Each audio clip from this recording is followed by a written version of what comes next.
अगर आप किसी जॉब की प्रिपरेशन कर रहे हैं और आप ये वीडियो देख रहे हैं तो एक बात जरूर समझ लें, जितने भी लोग इस वीडियो को देख रहे हैं उनका एक ग्रुप है और वो ग्रुप आज या आज के कुछ साल बाद या कुछ महीनों बाद दो तबकों में बटेगा, दो भागों में वो बट जाएगा। पहला हिस्सा उन लोगों का होगा जिनको नौकरी मिल चुकी होगी, जिनका एक सोशल स्टेटस होगा अपनी सोसाइटी में और उनके साथ साथ उनके पेरेंट्स का सोशल स्टेटस होगा। और सबसे इंपॉर्टेंट चीज ये हो जाती है, जब आपके सोशल स्टेटस को आपके पेरेंट्स के सोशल स्टेटस को एक साथ लिंक करके देखा जाता है, आपकी वजह से अगर उनका तवज्जो या उनका जो स्टेटस है वो ऊपर होता है, तो that will be the best feeling in this world. And I am telling you this based on my experience. जब आपकी वजह से आपके पेरेंट्स का नाम ऊपर होता है तो बहुत अच्छी फीलिंग्स होती है।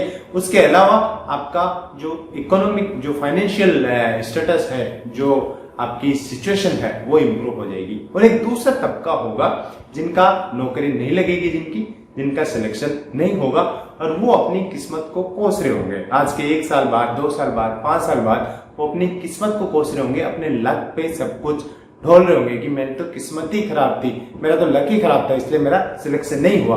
और जिस चीज के लिए वो आगे आए थे, जिस चीज का प्रिपरेशन वो करने बैठे थे, जिस चीज को अपना टारगेट बनाए थे, उसी को बाद में भला बुरा कह रहे होंगे, गालियां दे रहे होंगे। उसमें एक इंपॉर्टेंट चीज आपको समझने वाली होगी कि क्यों ये चीजें दो हिस्सों में बढ़ जाती है, क्यों कुछ लोगों का सिलेक्शन हो जाता है और कुछ लोगों का सिलेक्शन नहीं हो पाता है। उसके पीछे कई सारे रीजन है, बट जो मोस्ट इंपॉर्टेंट रीजन है वो इस वीडियो में आपको बताऊंगा। कुछ 3-4 चीजें मैं आपको बताऊंगा जो एक्चुअल में आपको हिट करने वाली है और एक्चुअल में आप रियलाइज करोगे these are the points you were missing in your preparation, जिसकी वजह से आप अगर फेल होने वाले हो तो आप शायद डेफिनेटली एक सक्सेस की तरफ आपका रुख बदलेगा। आपका माइंडसेट जो प्रिपरेशन को लेके या सक्सेस को लेके है वो शायद इस वीडियो के बाद आपका चेंज हो। इन दोनों सिचुएशन में एग्जाम या तो आपको तोड़ता है या आप तोड़ते हो एग्जाम को। पहली सिचुएशन में जो भी है वो एग्जाम को तोड़ देंगे और दूसरी वाली सिचुएशन वालों को एग्जाम तोड़ देगा। तो ये आप पे डिपेंड करता है कि आप किस सिचुएशन में रहना चाहते हो, इसलिए इस वीडियो को एंड तक देखना।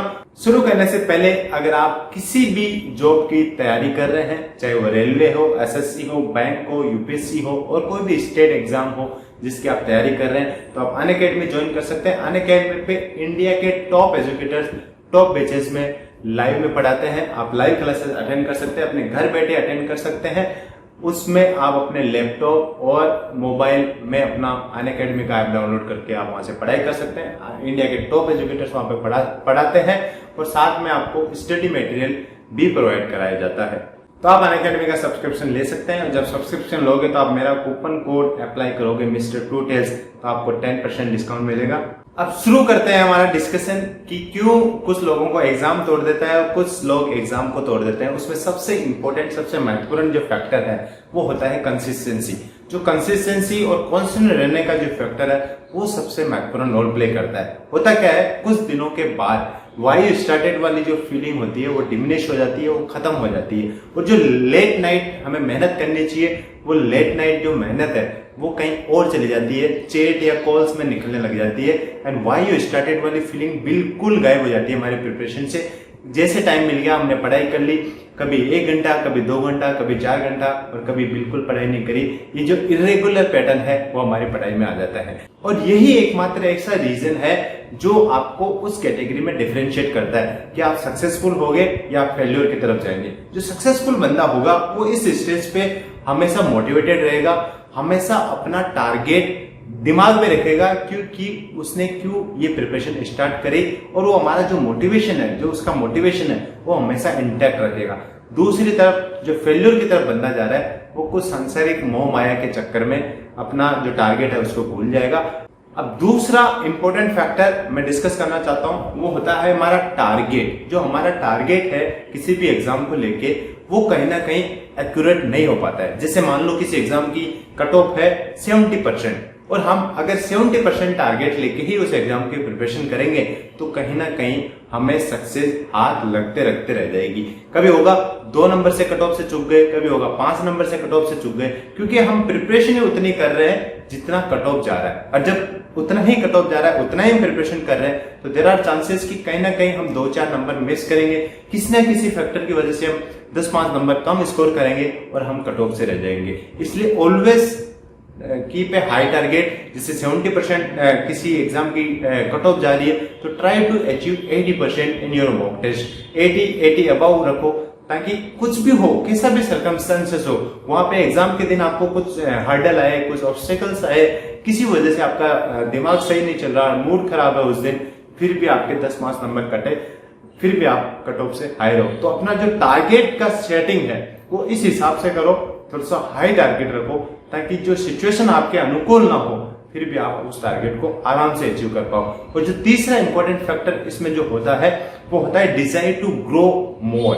जैसे हम होता है कि प्रिपरेशन जब स्टार्ट करते हैं, बहुत सारे लोग एक साथ प्रिपरेशन स्टार्ट कर रहे हैं, तो ऑलमोस्ट सबका इक्वल लेवल होता है। जो बैच आता है, नया बैच आता है कोचिंग में, तो उसका ऑलमोस्ट सेम लेवल का होता है। कुछ लोग होते हैं जिनका लेवल अच्छा होता है, कुछ लोग होते हैं जिनका काफी ज्यादा खराब होता है, लेकिन एवरेज बच्चों की अगर मैं काउंट करूं तो एवरेज सेम सा होता है। लेकिन कुछ टाइम बाद आप देखोगे एक बंदा 90 स्कोर कर रहा है, दूसरा 60 स्कोर कर रहा है। जो 90 स्कोर कर रहा है उसके दिमाग में हमेशा ये डिजायर होती है टू ग्रो मोर। अगर उसने 60 स्कोर कर लिया तो next time he will target कि मैं 65 करूं, और जब 65 उसका हो जाएगा तो वो 70 टारगेट करेगा, जब 70 हो जाएगा तो 75, 80, 85, 90 ऐसे उसका टारगेट बढ़ता रहेगा, उसका डिजायर बढ़ता रहेगा to score more, to grow more. लेकिन जो एवरेज बच्चा जो धीरे धीरे फेल्यूर में कन्वर्ट हो जाएगा, उसका सेचुरेशन बहुत जल्दी आ जाता है। वो थोड़े दिनों बाद सोचेगा अरे 70% आने लग गए मेरे, अब बहुत है, इतना ही कट ऑफ जाता है, बहुत है। वो डिजायर है, desire to grow more, score more वाली डिजायर आपकी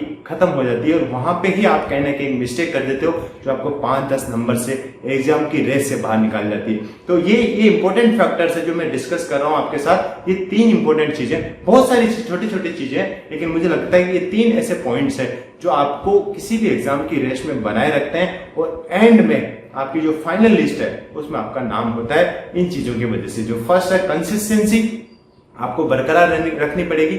वाई यू स्टार्टेड, ऐसी वाली फीलिंग आपके दिमाग में हमेशा रहनी चाहिए कि क्यों स्टार्ट किया, क्यों अपने पेरेंट्स का नाम आप ऊंचा करना चाहते हो, ये वाली थिंकिंग आपके दिमाग में रहेगी तो आपके पास हमेशा मोटिवेशन रहेगा। मोटिवेशन रहेगा तो आप कंसिस्टेंट रहोगे अपनी पढ़ाई में।